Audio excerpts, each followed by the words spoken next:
Yo, C-Town Stand Up. We're back here at the lunch table, Seattle's #1 source for hip-hop news and discussion.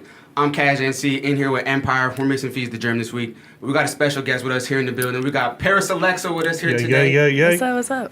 How you doing? How's your Sunday treating you?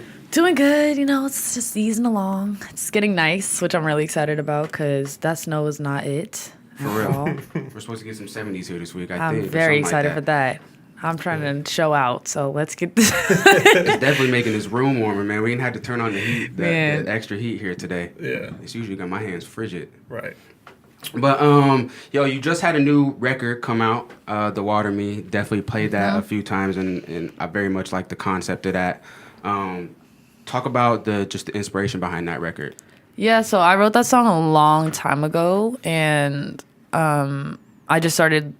Well, I wrote Bloom, my whole first EP, and then I kind of kept just writing about flowers and stuff. And it was after my relationship was over, and I kind of just missed like the friendship and just missed having like a person. And I was just feeling kind of these emotions, and so I wrote Water Me like maybe 2 years ago, and I just started performing it, and my parents and other people were like, "We're crying. That song's so beautiful. You need to record it." And so over time, I was harassed into releasing it. And yeah, definitely peer pressure. And then I was like, "Oh, we got to do a video." And so everything kind of came together. But it's been a long time coming.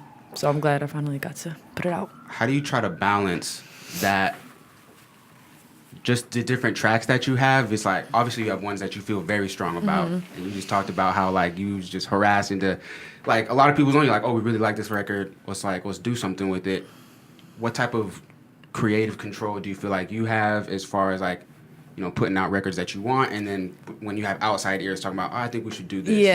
Yeah, that's a good question. And I mean, for me as a songwriter, it's like I have to actually weigh in the public opinion, which is annoying because like I want to be able to freely create and just put out whatever I want and whatever I think sounds good. But it's also like you have to weigh, if you're going to try to be a successful artist, like you have to weigh in what the majority of other people want as well. And so I try to draw the line like right down the middle. And if I really don't fuck with something that I've written, or I'm like, I don't want that to represent my brand, or I like, because sometimes I'll be writing some crazy stuff that I'm like, you know, I don't know if I want that to be out for the world to hear.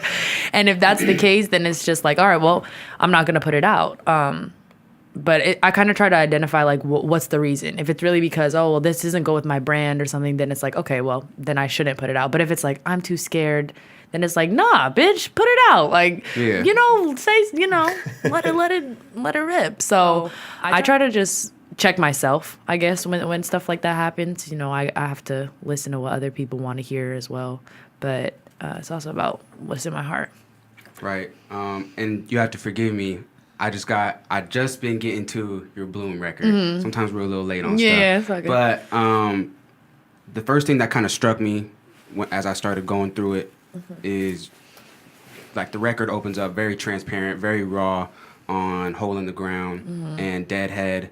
And I love when artists give like that transparency and like that window into their life. And it sounds like, you know, you're saying that you're remembering on past relationships and stuff like that. Talk about the balance that you try to have with having a relationship and trying to be a hungry artist as well.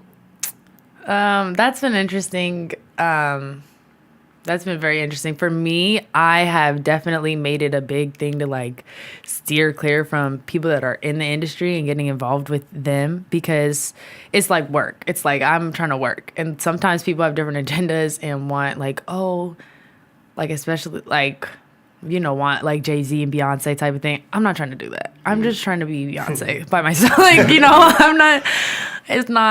so I'm not in a point where I feel like it's beneficial for me to involve myself in anyone in the industry. So I try to like, that's like a big thing for me, just knowing that.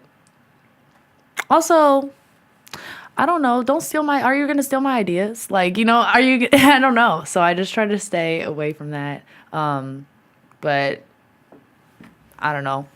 It's interesting and it's hard, and sometimes people don't understand like certain appeals. Like, oh, well, you want to, you know, like you don't want to seem too available if you're in a relationship, but it's also like you don't want to seem like you're not available as a young female artist, because like there is sex appeal that like weighs into a lot of, people contributing to your craft and people being fans, and like that just happens. But you have to seem like untouchable a little bit. You have to seem like a little bit aloft, like not just like, oh, I want to date her and I can date her and I'm just gonna see her at the mall and date her. Like, it's got to be like, oh, like, let's check it out. So that's been interesting and weird, and especially because I'm like a really open person. I'm like always at the events. I'm always like in the crowd trying to meet people, and so I think sometimes people might get confused with the artistry and like who I am as a person. Like, I'm very friendly, but like I ain't trying to talk to you. You know what I mean? Like, no, for real. And you probably get that. You know what I'm saying? As you're up and coming more and more, your face is becoming more recognizable. Now you've been on. How many times have you been on the road, like on tour and stuff like that? I went on I've been like performing in different places in different states for a while, but my first like little tour happened earlier this year, and it was dope. It was really cool. Always going to other places is cool. But yeah, definitely hear people recognizing me is like a new thing. Like yesterday, I went to Safeway and I like just rolled right out of bed and into the car and was looking all types of crazy. And this girl was at the self-checkout and she just kept staring at me, and I was like, all right, I need to chill out. Like, I'm from New Jersey, so if you're staring at me, I'm gonna be like, boo.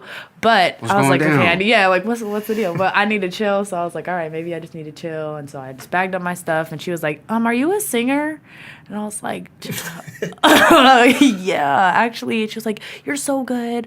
I'm sorry. I was like, yeah, I know I don't really look like She was like, are you Paris? And I was like, yeah. But I was like, do I want to identify that with, my brand? Is this my brand right now? I just couldn't. So hey, everybody got a Saturday morning. Right. It was definitely a Saturday morning type of thing. But yeah, that is new, and like it's fun and it's like exciting, like, ooh, but it's also like, oh, I can't go out the house looking crazy now. So yeah. And so like as you were going on tour, one thing that's a pretty familiar narrative is like when rappers go on tour, they be having groupies or like girls be pulling up their shirts or like, they're just screaming for them. Like, do you feel like you saw that from on the opposite side of things? Like guys is just like coming at you like, oh my God, like they're screaming Paris out, or they're just doing some real extra shit just to get your attention. People, I mean, for me, I think, it's very different for guys and girls. I think, I see it most like online. I see it most. The DMs go crazy sometimes. I'm just like, do you really think this is this is it? Like, this is what's the shooting of the shot. Like, this is it. Like, so, I mean, it's been very different. No one's like, taking off their shirts and stuff for me yet, but we'll see. We'll see. I know, right? No, but it's been cool to see like people support, and I think it's also like important for a lot of guys to like support me as an artist, and to also be like, I don't know, to kind of manage like, okay, well, like she's bomb and all, but I'm actually like, it's the talent that I want them to focus on. And so I think that it's almost like an exercise for a lot of guys where it's like, especially people that know me, it's like, I'll be cool with you. I really will. We can be friends, but like, listen to the music, like listen to the words that are coming out of my mouth. 'Cause that's the most important part at the end of the day. But no one's done anything like super. I've just gotten like paragraph. I mean, Bibles long of like just requests of like, please talk to me. Like, we'll have to do that. We'll have to do a segment where we go inside the DMs. When the DMs, we dive in the DMs. Oh, that'd be crazy. We don't gotta put nobody on blast, but we just gotta see. We gotta see what kind of game guys people from out of town though. We'll leave the profile pic, but we'll scratch out the name. You can find them if you look real hard. Yeah.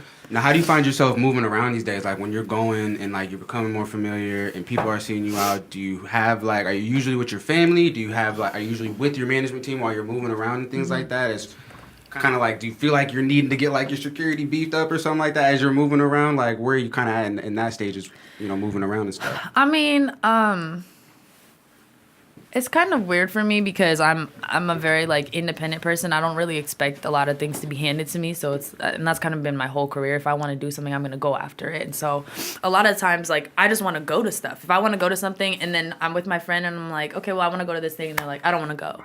Then I'm just going to go. Like, I'm just going to go. And so a lot of times, especially in the beginning of my career, that's what I would do. Or I'd just go to shows by myself, or I'm not expecting anybody to help me and like carry my shit. I'm about to carry my shit. Like, I have to do my job. So that's how it's been. Getting managers has been dope. They don't come with me to everything, but it's been like good. especially because after one of my shows, I like had a stalker experience. And it was very scary, and it kind of changed my perspective on like just going to things by myself. And then I wrote like Mariah about that experience. And that sounds really fun and upbeat, but it's really like, no, I had a stalker. Like I say, why are you so obsessed with me? It was like, for real. And so that kind of changed my perspective on things. I try to still be like independent and stuff. And I have like security people that I know when I have the budget to, get a full, I know who I want to be with me. And so if necessary, I think like those moves will be made, but not quite yet. I mean, I feel like some people are too afraid to run up on me, so that's good. I got that on my side. Now, what's your take on people saying that you can't do it in Seattle? Yeah, I love that. I mean, I love that people think that. I think it's cool because I think they're wrong. And I was told that when I started as well, especially for me as like a young black kind of R&B pop-ish sound, they're like, this is not the place for that. This is not, you're not like, how are you going to thrive here? Like, you should move to Atlanta, somewhere where that music is like more well received. And for me, it was like, oh yeah, they're right. Nobody's doing that. So I'm going to do it. Like, there's such a huge open lane for this like person that is me, and I'm going to at least try, like I can always move or do whatever. But I think it's always important to, if you have fans in your hometown and you build from there, that's how you actually create and establish a strong fan base. It's not something that's just kind of flimsy or like, oh, I'll perform when I'm out of town or whatever. Like if you're your city's champion, then I think you're doing something right. And I mean, last year that was really proven to me. I did not expect any of my music to do what it did.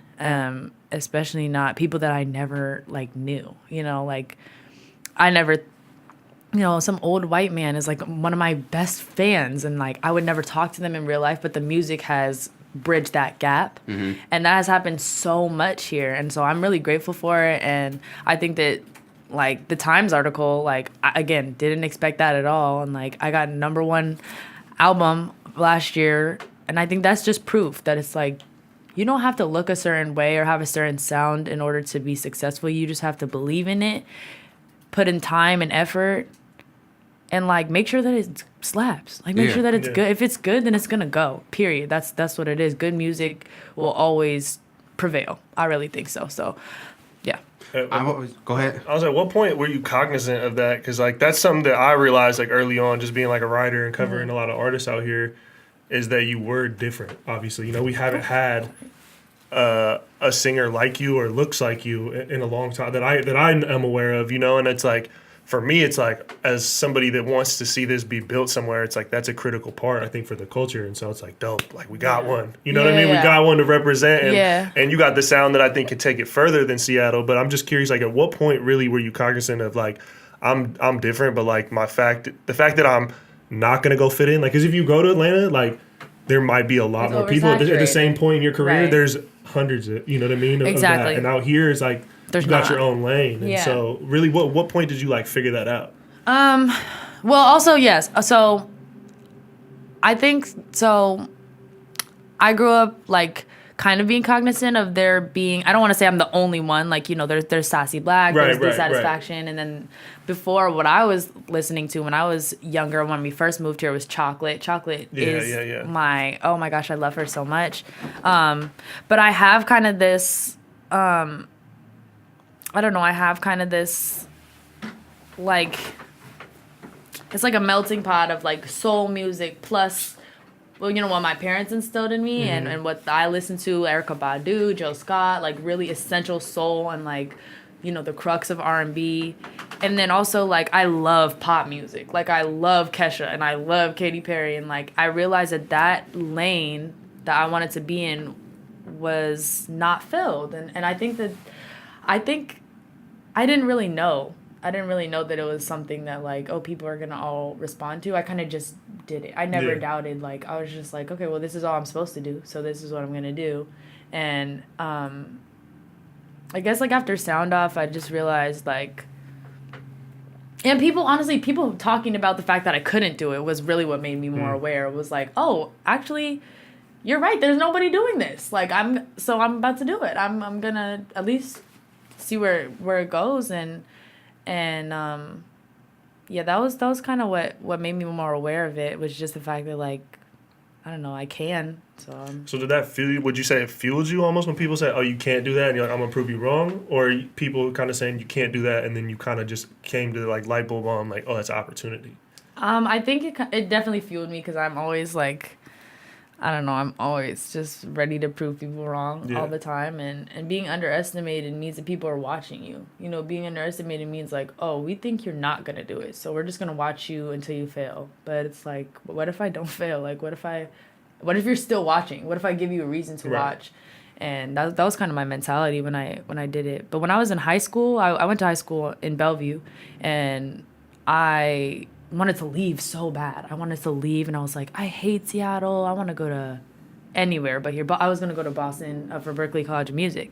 But it was kind of when I was a senior, and then the year afterwards, when I was coming to the city, and I realized, like, oh, there's a whole culture here. Like, I was over there across the bridge, and like there's nothing over there. So it's like, this is where it really is. And so when I started to tap in here, that's kind of when it really was the light bulb thing for me. For sure. And I've always kind of felt that way about just our town in general. I always kind of laughed at, like, oh, yo, it can't be done here in Seattle. And it's just like you were saying, it's so, like, invaluable to be the champion of your city. And it's just like, and if you get that, then it's just like you're always going to have that steady fan base that's right behind you. Talk about, do you feel like you were first established here, or do you feel like your music was kind of getting spread elsewhere and you kind of got that outside love before you felt it in Seattle? Well, so I could have an interesting story of, like, my career arising as an artist, at least. Like, I forever wanted to be a songwriter. I always wanted to be, like, what they say is a ghostwriter, a top liner, like somebody that writes tracks for well-established artists, for, like, major label artists, you know. And that's kind of what I started out as when I was 15, and before that, I was just going to, like, camps, songwriting camps. I went to, like, Grammy camp. I went to National Young Arts in Miami, and I was, like, always just writing. I never did any, like, vocal tracks. I never was like, I'm the star, ever. I was always, like, ready to just be in the studio working. And so when I was in school, you know, I'd go to these camps and I'd be so excited. Oh my gosh, I'd go to LA. You know, my mom would come with me to these sessions. I was in with these labels and Then I'd come back home and I'd be like, okay, well, what else can I do? And I just couldn't stop writing. So I'd just write. And then I did, like, a couple open mics. And then from the open mics was like, oh, you won the open mic and you got on to, now you have like a regular set.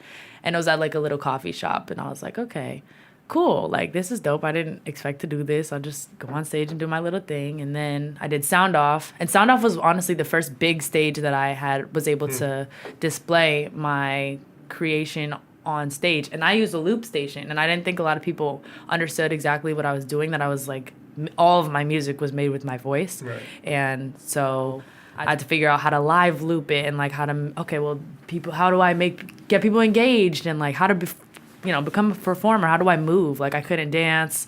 I was just staying, like, right behind my loop. It was, like, very obvious, you know, that I was a songwriter and not an artist. And kind of from that point on, people just, like, I got opportunities from there too. And then it kind of just, so it did build from there, I really think, as far as my artistry, because right after that was, like, I opened for Saul at Numos with Sango. And I was like, oh my gosh, like, what did I just get myself into? This is crazy. I love Sango. I was like, I don't know what to do. I don't know how to dance. Like, I don't know how to put on a show. And so that really became, like, the part that I studied, the part that I was like, okay, well, I'm going to really get better at this. If this is what I'm going to do, then I guess I got to learn how to do it. And so I put songs on SoundCloud a lot, because I was just like, I'm just going to release what I write. And then same thing with Blooms. Bloom, it was just like, this is just my story, and I'm just going to do what I've always done, which is write songs. And I did it, and then for that to be, like, transitioned into, like, oh, now you're a real artist. And, like, now you have fans, you have things you have to do like an artist. And so that's kind of how it really birthed. It did birth from Seattle, but it was like really on accident. Honestly, it was really just because there's no other way for the song. The songs can't sing themselves, you know. Right. How was the transition from like writing songs for other people then to writing from yourself? Did you approach that process Very differently? Because Yeah. obviously as a songwriter, like you might put yourself in someone else's shoes and just have fun with it. Yeah. I think as a songwriter for other people, it's a lot easier. It's less connected. It's less like emotional. It's just like, oh, like 3 bitches in a club that, you know, like you're writing about in being in the club. I'm 20, you know, have I ever been in the club? No, but I can put myself in that spot. So it's almost like it's like acting on paper. And you're so disconnected from it. At least for me, I was so disconnected. Even for girls or like whatever, I'd listen to the artist tell me about their like some story. What do you want to write about? Okay, we can write about that. But for me and my life, it's always been like, well, if these are my words, if this is what people are going to hear to represent me, what do I have to say? Like, and I have to really, really think and be meticulous. Like, this song is about this because it represents me. And this song is another part of me that also is represented that I don't talk about that much, but it's like, well what's the point? It's always how it's been for me. And so I usually like sit down and really think about it and like put myself in other people's shoes when I'm top lining. But if I'm gonna write for me, oftentimes I write in the car or when I walk my dog, because my mind is kind of going and I'm doing something idly, so I don't have to, it's really like truly from my my heart, so I just kind of let it flow. But it's very different. It's kind of weird. And then, one of the things that you talked about there initially was like you didn't always envision yourself being the star. It was like writing was really just your passion there. And you talked about Beyonce being someone that's like you really like and that you look up to in a sense of the way.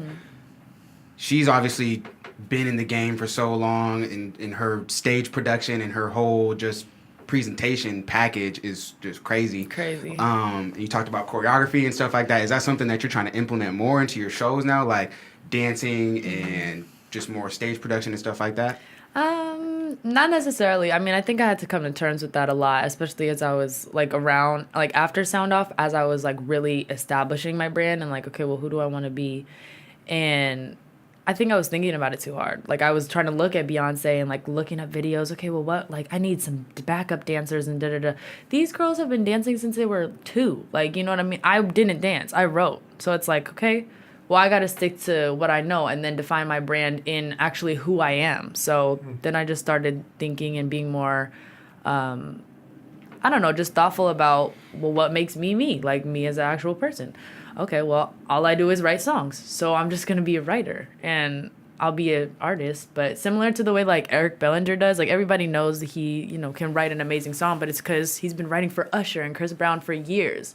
And so it's kind of the same thing for me. Like I want to have, I want to put on a show. I want to make sure it's fun. But then I was like, I don't have to necessarily like pop, lock, and drop it to have fun. I could just have fun like I normally have fun. Like I like to turn up and I like to get people engaged. And so I was like, all right, well, instead of like, doing a whole combo that I'm going to break my ass doing, then why don't I just go in the crowd and like involve other people or like have them say the words? There's other ways. So I just started to like think about it and like try to personalize my performance so that I felt comfortable, so it felt me.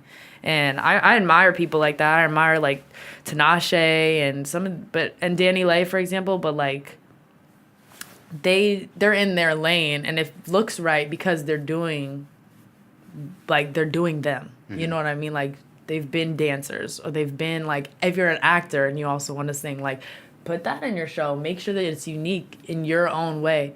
And so I thought about it for a while, but then I was like, these moves ain't working. Let me just do what I do. Right. Yeah. One thing I always like to get a sense of with different artists who come through here is like how you guys get into your creative space and how you get into your zone. It's pretty common for like rappers, like when they're in the studio, they might have a bunch of people around or like they got cups around, they got weed in the air, you know what I'm saying? What do you like to do to get in your zone? Are those the same things that you bring into your studio environment?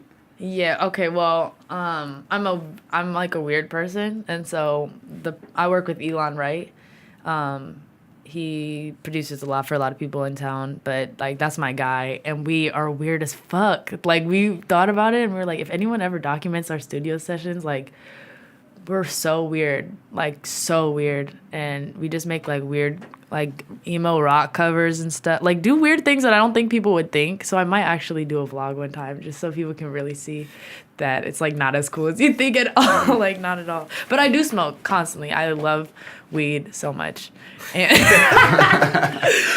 I do. And I changed over. I was smoking backwoods for a long time, and then I was like, you know what? I need to chill out. I'm not trying to, Yeah, for you that know. voice, man. Man, Sound SZA, like Nina after real SZA, I was soon. like, ooh, whoops. And I was, you know, for a while I was enjoying the rasp. I was like, this is like a cool texture. But then I was like, oops, whoops, I can't sing anymore. So I got a vape pen, and it's been lit. So it's like weed. How did you get linked up with Elon and Nima? Because they like what they got going on in the Ruby Room right now is like crazy. it's like something special with all the people that go through there and their sound. And I know they've been cultivating that, you know, since like Mac and Ryan left along. You know, I remember when they moved in there. So I mean, how did you get linked up with them? And like, I know it's weird in there, but describe the experience too of like not just your sessions, but like the sessions when like everybody. With everybody? You know, when it's on the gram, it looks crazy. Yeah, no, they're really fun. I mean, it's kind of just like, again, it really goes back to like being yourself. And for me, it's like as a collaborator, I can't collaborate with people who I don't actually fuck with in real life. So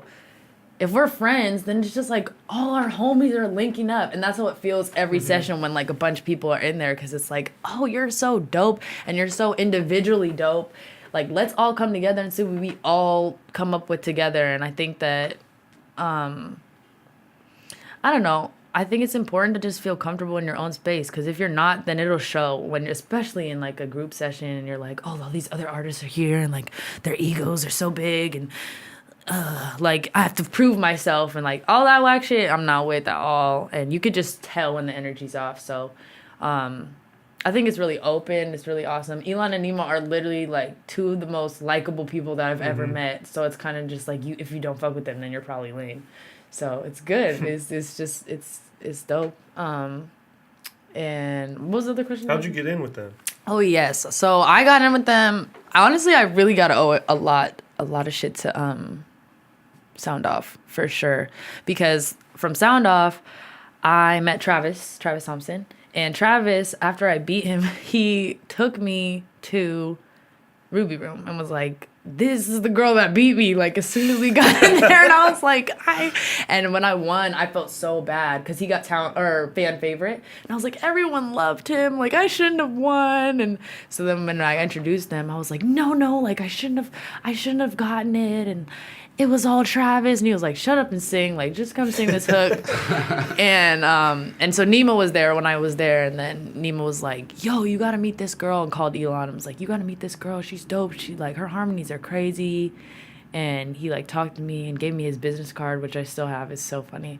He was like, I'm Nima Schemes, and here's the Ruby Room. And now it's just like home, like I'm there every day. And so he was like, yeah, you'll love this girl, Paris, to Elon. And then I think the next session with Travis was with Elon too. And then from there, me and Elon just hit it off. And just creatively, I think we just like, we're really like, we listen to each other. And he's like a great songwriter too, which a lot of people do not capitalize on. Like Elon's written so many hooks for these dudes out here. You listen close and you'll be like, oh, that's the Elon right hit. Like I can tell. So just identifying that like, oh, you're an underrated musician that's actually way more talented than even people give you credit for, and they're giving you credit. So I was just like, let's do this. And that's kind of just. And was that kind of your introduction then, like meeting Travis and them, and then like did you like meeting Campana and kind of like Laza and like, because you guys are kind of like, you know, like New Seattle. I mean, you see that a lot of different things they call New Seattle, but you guys are like in that younger age bracket that's really like pushing the envelope right now. Yeah, so I met Campana from Sound Off too. And they won the whole thing. And so after that, we were just like, oh, like, yay, it's lit. And it was me, Campana, and Travis. And then we went to Ruby Room again. I think I went with them. And so it was kind of like I was just singing and kind of getting my feet wet. And then I started doing hooks for other rappers, and they kind of swooped me up and were like, yo, don't do that. Like, they're like, look, like, you can do it for some select people, but you're not like just some studio singer doing hooks. SoundCloud hook Yeah, artist. Man, SoundCloud big time. And they just like let me know at the end of the session, like, yo, some of these, you know, you got to be a little bit more selective and like figure out what you're really gonna do. And so they really helped me just think about things a little bit differently and just put me on game, honestly. Laze I met from another session. I was working with this other artist named Jazz, and I was writing for her, and I got linked up with her through this other guy, James, on the board. Mm-hmm. Awesome. And so that's how I met. That new shit he just dropped was crazy too. Yeah, he is so dope. Oh my gosh, like there's just so many talented people out here that I love as people as well. And so I met all of them at that session, and then we all realized later that actually me and Laze are on the same song on Come Fruit Grips album, and we didn't know each other. Oh, you guys didn't know each other Because we did them separately, and but yeah, so we kind of linked up. Me and Laze really hit it off when we first met, and yeah, that was just like natural good energy, and like especially being like young black. We're like the same. I think we were born like days apart, so it's like wow. like young black and like girls, and there's none of us pretty much that are out here, especially the same age. And so I was like, bruh, like, you're dope, I'm dope, you rap, I sing, like, let's fucking do it. And so, you know, shit's happened since then, but it was really a dope connection, and like really cool to, you know, just feel that energy. And that's kind of how it's been with everyone. It's been like just genuine, like, you're fucking cool, like I actually like being around you, and you respect my art and I can respect yours, and I think we could make some fire. Like that's kind of what it is. That's crazy. Sound Off connected all that. Really. Sound Off's the plug. That's crazy. Yeah. I don't even. Do they know that? Are they aware of that? Yes, Yeah, they you gotta know. let them know. They're, yeah. I mean, Dave B came through there. Otieno Terry, Brother from Another. Right.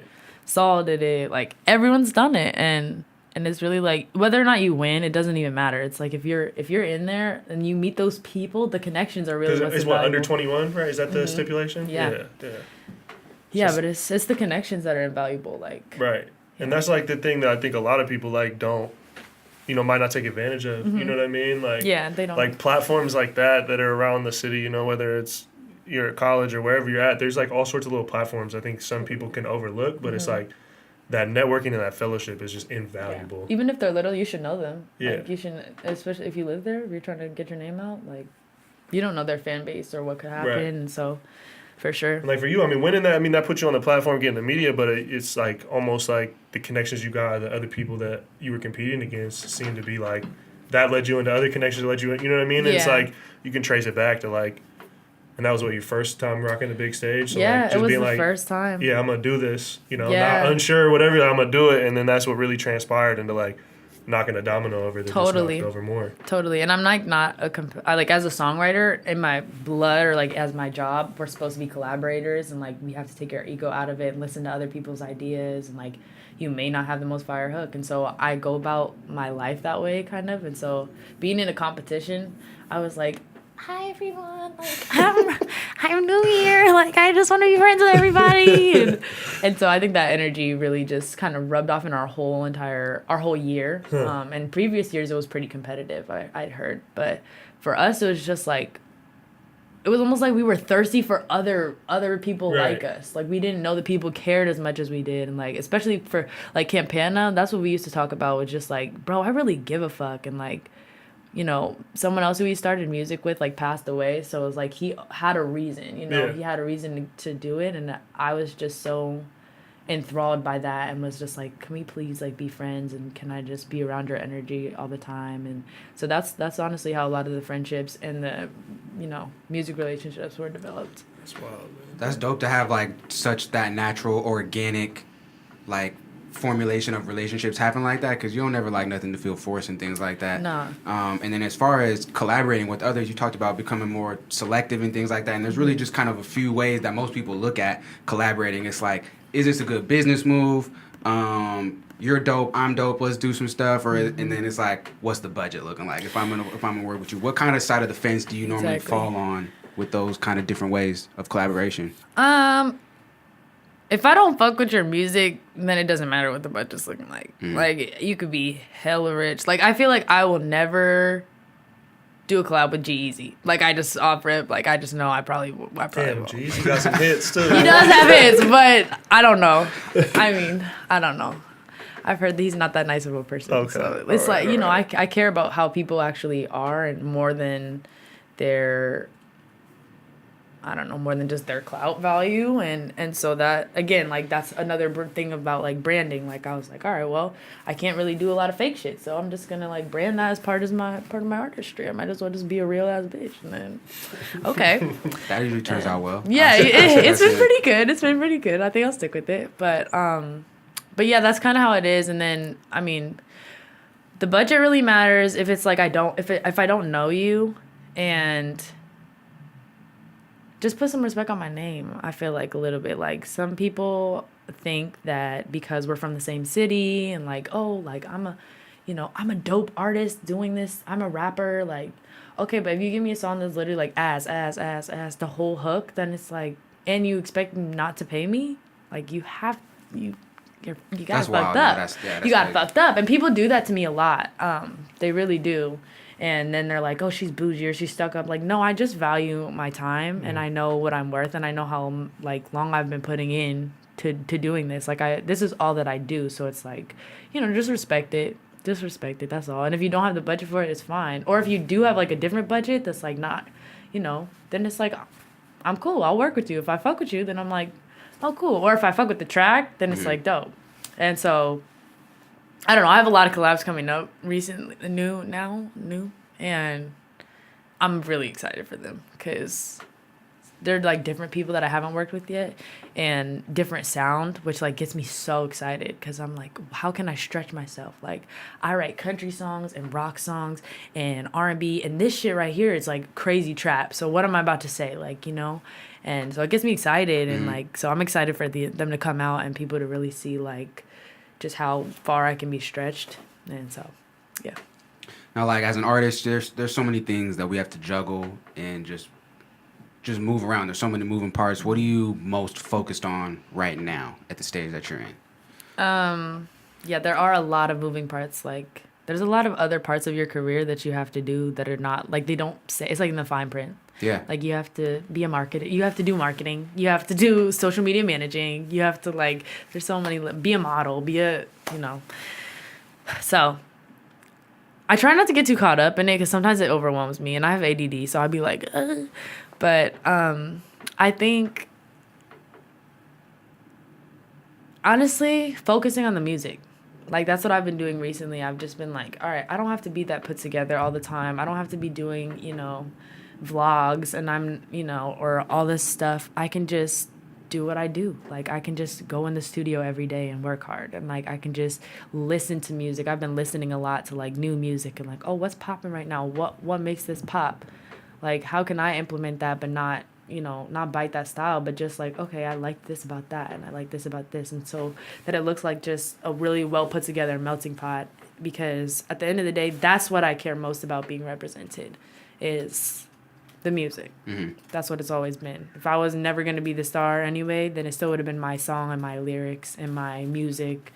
And so I just try to stay focused on that stuff. And then the other stuff I have help with, you know, like I definitely need a personal assistant soon because it's getting crazy.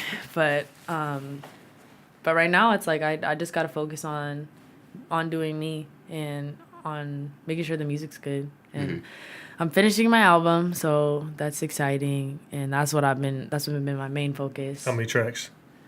It's looking like they're 12 or 13. Okay.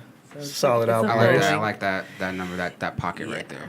It's People were like, do 16. I was like, that's Triple too much. disc. People like, it's not Chris Brown or 45 songs. No, but I am excited because it's like a full length, and again, it's all about like, what am I really trying to say here? Especially for like my bodies of work. Like Bloom was like, oh, these are all songs about botany, and like Flexa was like, I'm flexing up on everybody. Okay, well then, what is this one gonna say? Like, what's the point? And so I've just been kind of mostly focusing on fine-tuning those details, making sure it's easy to digest and that it'll really hit So. And then and for the upcoming project, is that where the meat of the collabs are coming in, or is that going to be more focused on you for the upcoming album? I have some collabs on my album. I'm really excited about them. A lot of them are my friends though. But no, some of the collabs are just singles, and they're just like I had one earlier this year with Ellis Prescott. Okay. He's the one who does sound entertainment, and he's a videographer, and so. But when I heard his voice, I was like, bro, what are you doing behind the camera? You need to get in the booth right now. Like, let's go. And so he was like, I'm making an album. And that's like straight down the line R&B. And again, I'm excited because I'm not straight down the line R&B. So it's like, okay, well, what does it look like if I put on, it's like different hats to put on almost. And so I'm just excited to like show all these different sides, and collaborating with these different artists has allowed me to do so. That was a perfect example. That Love Fever song is really dope, and I'm glad I got to do it. And yeah, some more this summer, and hopefully before like the first half of the year, you'll see a couple more. Okay. And then what's you got a release date for the album? No. TBD? No, TBD, very TBD, but it's called 5. Five? 5. Actually, I did want to ask you about that. I think I saw you made an Instagram post about it. And that's your life number, right? Yeah, it's not my life number. It's not your life number? Okay, No. but there was some stuff about there, like, about it being a life number. Talk about that a little bit more. Yeah. So, I didn't know about, like, life numbers that much. I think my life number I is... don't even know what that is, man. Mine's So 5. Yours is 5? Mine's 5. I thought it was 14, and then I later learned you got to add the two numbers together. Yeah, you so do. my shit's 5. Yeah, it's dope. But 5 is kind of a number that I just kept... there's, like, numbers you see around town, like, when you see them a lot of times in, like, crucial times of your life. And I kept seeing it, like, over and over again. And I was like, oh, my gosh, like, what does this mean? Like, I wasn't reading too much into it, but I was just like, okay, that's dope. And then this guy that I was dating, like, we used to say 5 all the time because it's, like, it means, like, forever. Like, beyond forever. So it's, like, 5. Mm-hmm. And so I thought that was cool. And then... also, like, my shit was getting fucked up. Like, you'll hear it in the album, but, like, my friends were just, like, shitting on me and not being my friends. And my mom was just like, you're the product of the 5 people you have around you, and you know that. And so you need to change your environment and change who you have around you. And I was like, you know, that's crazy, and you're right. And so it just kept being, like, a recurring theme in my life. And as I started to piece together, like, what all of this means, that number just kept being, like, such a resounding, like, kind of synopsis of all of it. And so I hope it'll be easier to explain when you hear all the songs. But Okay. yeah. And one last thing I want to ask you before you get out of here is, what do you want people who haven't heard your music yet, those listeners, what do you want them to know about your music? I think I want people to know that I am a lover of songs. Like, that is, people say, like, what's your favorite artist? Like, or what's your favorite song? Like, I love songs at heart. I've always have. And so because of that, I feel like I can do a bunch of genres. And, like, if you like rock music or if you like something else, then it's like, just wait till I put out a rock album, or like wait till I write a rock song and Kid Rock sings it, or what, you know what I mean? Like, I just feel like my career, if you're gonna be a fan of mine, like, I want to show you something. I want it to be like, oh, she's doing this, and like, oh, who would have thought she's doing that, and like, da da da da da, and like, I just always want it to be as exciting as my fan as it is for me to like do all the things. I want people to feel engaged, and to feel like I really like put in work and really like took the time to make it good, because it's literally all that I do. So, yeah. All right. And we got one last segment for you here. We call it the lunch hour. We're going to ask you some everyday questions. The first one we got for you, ocean or the sky? Which ocean? The Pacific Ocean. Oh, then the sky. Atlantic is warm. All right, salty or sweet? Salty and sweet. iPhone or Android? iPhone. That's... What's the first thing you think about in the morning? I feel like, I don't know. My answer is inappropriate, so I'm just gonna say food. For food? Okay, Yeah. breakfast. If you could be in one movie, whether it be action, comedy, drama, or romance, what would it be? Comedy. If you could work with one artist, dead or alive, who would you work with? Oh, God. One, maybe Timbaland. Okay. What is your favorite Disney movie of all time? I would say Princess and the Frog, but what's that one movie that just came out with the kid from Mexico who sings? Oh, is it Coco? Coco. Yeah. I was bawling. Coco. I was crying like a baby. I was like, is everybody else? I was ironically just watching that yesterday. Really? At the little family gathering. That's a good movie. All right, the last two, you're going to fill in the blanks here. If I could go anywhere in the world right now, where would it be?